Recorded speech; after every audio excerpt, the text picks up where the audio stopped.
Good morning, students. We are back with our subject English and hope you are ready with your English textbook, and the chapter number you have to open is your 4th.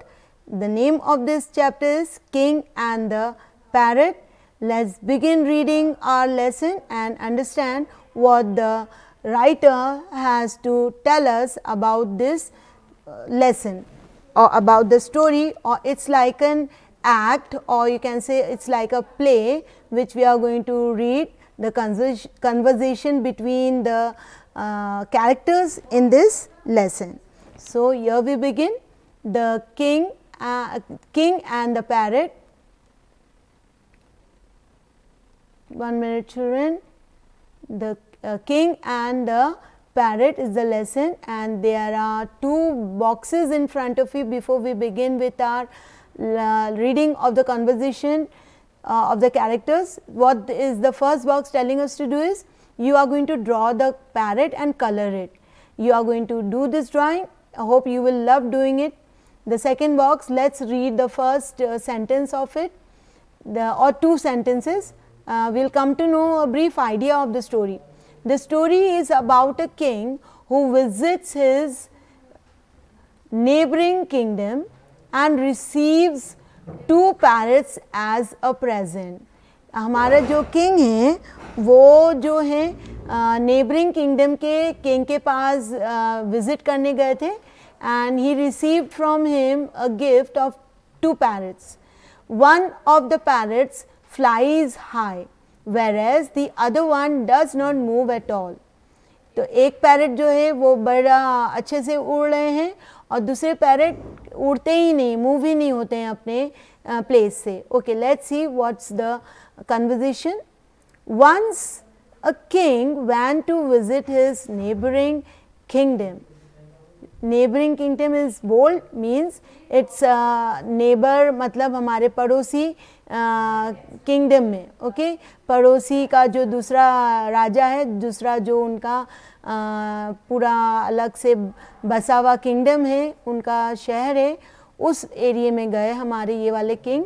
The host king, जिनके kingdom में ये king हमारा first king गए हैं, तो जो receive करते हैं गेस्ट को उसको होस्ट बोलते हैं.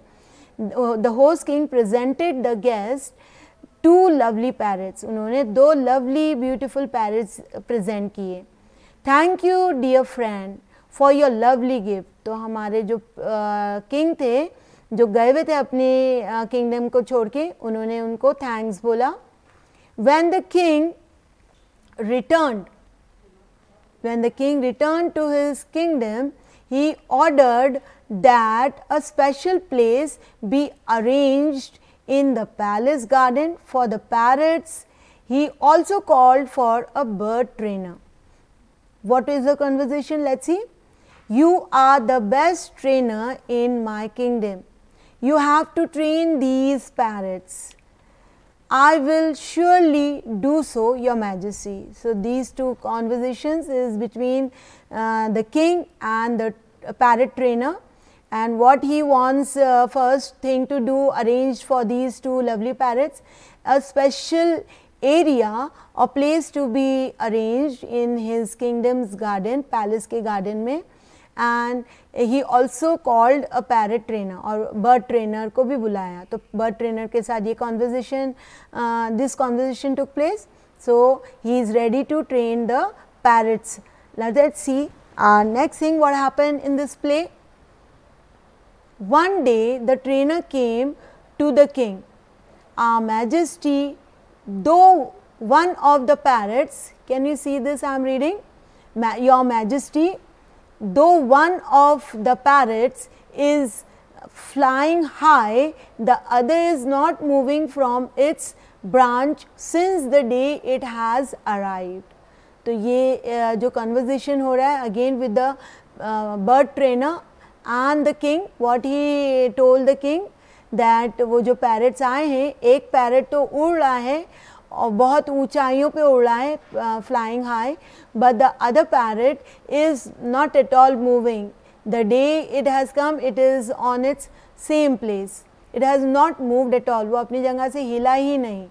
On hearing this, the king called all the bird trainers of the kingdom, but they could not make the bird fly. King ने ये सुन के बर्ड ट्रेनर से उनके जितने भी बर्ड ट्रेनर थे किंगडम के सबको बुला लिए, बट इनमें से एक ने भी उनको हेल्प नहीं कर पाया वो सेकेंड पैरेट को अपनी जगह से हिलने के लिए. The bird is still not moving from its branch. Bird जो है अपने ब्रांच से अभी भी नहीं हिल पा रहा है, मूव ही नहीं हो पा रहा है.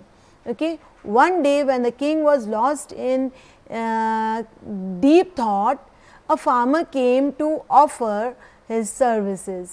जब एक दिन किंग जो थे अपने डीप थॉट में यानी कि बहुत ही ज़्यादा सोच में डूबे हुए थे, तो उनके पास एक फार्मर आए. Your majesty, what did the farmer say? Your majesty, I am a poor farmer, I have come here to make your parrot fly. मैं आपके पैरेट को फ्लाई करने आया हूँ. So what did the king say? On hearing the king was doubtful.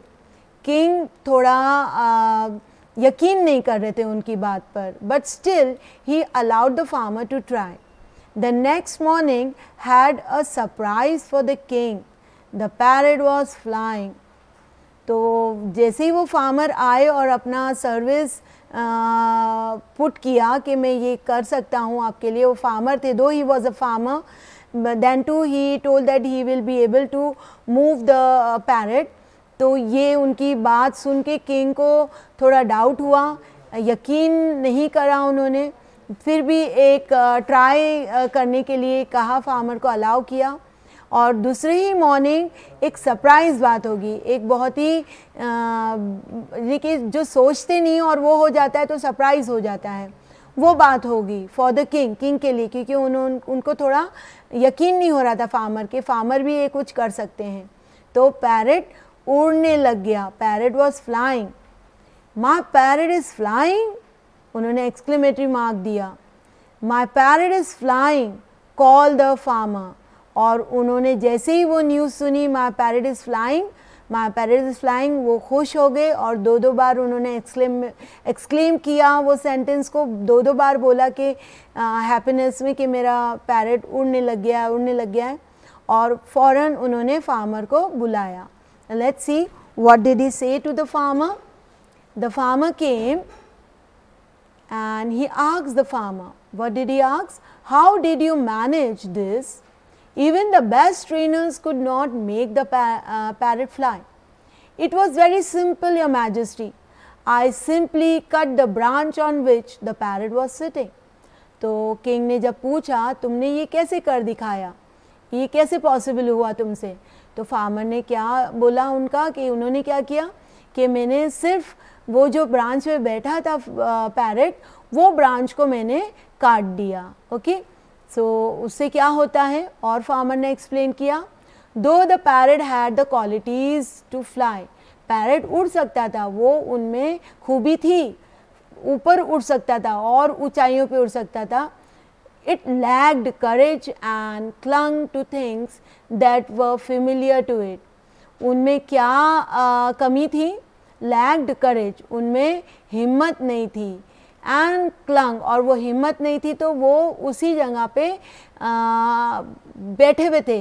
अपने जो legs हैं वो ब्रांच को बहुत ही टाइट पकड़ के बैठे हुए थे. एंड वो जो थिंग्स थी उनके लिए वो बहुत फेमिलियर नहीं थी, that were familiar to it. और वो जो उस जगह पे बैठे थे, जिस जगह पे उनको नया गार्डन में लाया गया था ना, पहले वो कहीं और रहते थे, तो वो जगह पे वो एकदम डरे हुए सहमे हुए, जब आप कहीं नई जगह पे जाते हो और कोई आपके नोन पर्सन नहीं होता तो आप भी डरे सहमे एक जगह बैठ जाते हो. तो वही सेम सिचुएशन पैरेट का था, वो भी डरे सहमे एक जगह पे बैठे हुए थे, क्योंकि उनके लिए वो जगह जान पहचान वाली नहीं थी. फेमिलियर मतलब पहचान, तो पहचान वाली नहीं थी. फिर उन्होंने, फार्मर ने क्या किया, I pushed it out of its comfort zone to explore new possibilities. तो फार्मर ने उनको उनकी जो कंफर्ट जोन था वो जो सोच रहे थे कि मुझे वापस से वही प्लेस मिल जाए जहाँ से वो आए हैं, वो कंफर्ट जोन था ना उनके लिए, बचपन से उधर से पले बड़े होंगे पैरेट, तो वो कंफर्ट जोन से उनको बाहर निकालने की कोशिश में उन्होंने ब्रांच काट दी। और वो कंफर्ट जोन से जब आप निकलते हो तो न्यू एनवायरनमेंट मिलता है आपको, ताकि वो न्यू एनवायरनमेंट में आप थोड़ी न्यूनेस देख के अपने आप को अडेप्ट कर सको, अपने आप को ढाल सको। ओके, तो वो पॉसिबिलिटी जो थी उन्होंने कर दिखाई। और what is the lesson we have learn from this story, from this play? It is like a play. Free yourself from your comfort zone to explore new possibilities. तो आपको ज़िंदगी में आगे बढ़ना है। हर जगह पे आपका घर और आपके मम्मी पापा तो नहीं मिलेंगे आपके साथ, आपको न्यू लोग मिलेंगे, न्यू पीपल मिलेंगे, आपको न्यू जगहों पे जाना पड़ेगा, एक्सप्लोर करना पड़ेगा लोगों की बिहेवियर को, न्यू बिहेवियर को, क्योंकि न्यू लोग के न्यू बिहेवियर होते हैं और न्यू जगह की न्यू चीज़ें होती हैं देखने के लिए। तो उसमें अपने आप को ढालने के लिए आपको अपने कंफर्ट जोन जो आपका घर है और आपका जो टोंक है उससे आपको बाहर निकलना पड़ेगा न्यू चीज़ देखने के लिए, उसमें रहने के लिए। Okay children, so we will wind up the explanation of this play over here. We'll start our exercise discussion in our next video. You are going to go on reading this play and let me know the queries of your this lesson. Go on reading, and if you understood the lesson, you are going to solve the questionnaires, the exercise on your own, and you will do your best. Bye children.